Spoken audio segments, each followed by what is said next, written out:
नमस्कार. टरबूज पिकाची लागवड कधी करावी? हा प्रश्न जर तुमच्या मनामध्ये असेल, तर तुम्ही नक्कीच आपला हा व्हिडिओ पाहून तुमच्या मनामध्ये असलेला जो प्रश्न आहे, तर हा नेमका इथे सुटणार आहे. टरबूज पिकाची लागवड करत असताना नेमकी कधी करावी? कारण भरपूर शेतकरी जर लागवडीचा विचार केला, तर आपला माल रमजानमध्ये येईल, अशाप्रमाणे टरबूज पिकाची लागवड करतात.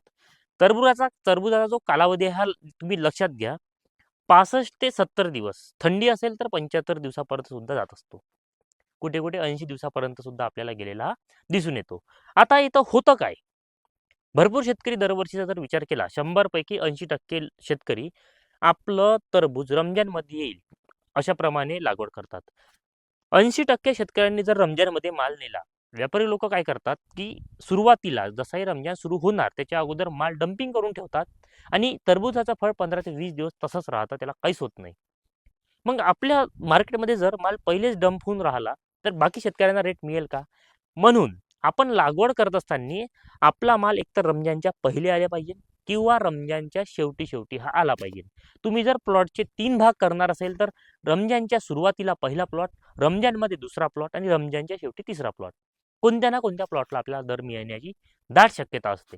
मग आता टरबूज पिकाची लागवड करताना नेमकी आपण कधी केली पाहिजे, हा प्रश्न तुमच्या इथे सुटलेला आहे.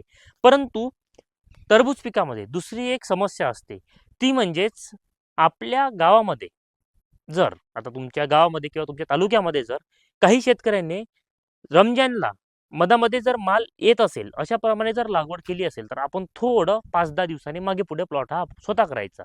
याच्यामुळे होतं काय, की त्या शेतकऱ्यांचं सुद्धा नुकसान होत नाही, आपलं सुद्धा नुकसान होत नाही आणि एकंदरीत रेट बरोबर समतोल असल्यामुळे बऱ्यापैकी आपल्याला यावर्षी पैसा टरबूजमध्ये वाचण्याची दाट शक्यता आहे.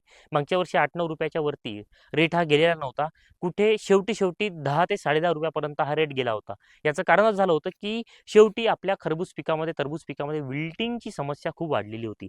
विल्टिंग का वाढतं, याचं तुम्हाला मी उदाहरण आपण आपल्या चॅनलमार्फत हे देतच आहोत.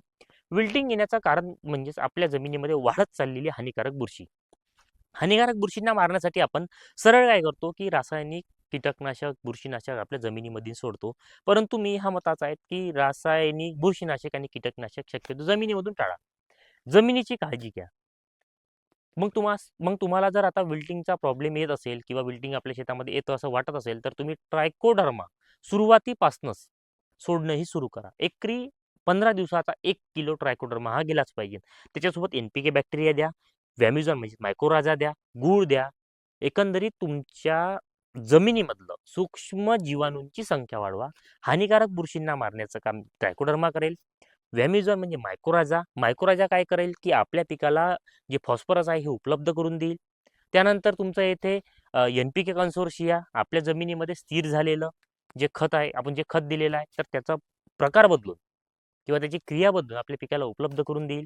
त्यानंतर याच्यामध्ये गूळ द्या, म्हणजेच थंडी आहे. थंडीमुळे काय होईल, की आपल्या जमिनीमध्ये हीट निर्माण होऊन आपलं पीक जोमाने वाढण्यासाठी मदत होईल. तसं गूळ सूक्ष्म जीवाणूंचं सुद्धा खाद्य आहे. म्हणजे एकंदरीत काय, की तुम्ही जर आपल्या टरबूज पिकाची काळजी जर व्यवस्थित घेतली, तर यावर्षी रेट मिळण्याची नक्कीच शक्यता आहे. तर खरबूज पिकामध्ये काही प्रश्न असेल, तर आपल्याला कमेंटमध्ये नक्की विचारा. इतर माहितीसाठी आपलं पेज किंवा चॅनल सबस्क्राईब करून नक्की ठेवा. आता आपण हा बेसल डोस खरबूज पिकासाठी खरेदी केलेला आहे. कोणता केला तर समोरच्या व्हिडिओमध्ये तुम्हाला सांगतो. धन्यवाद.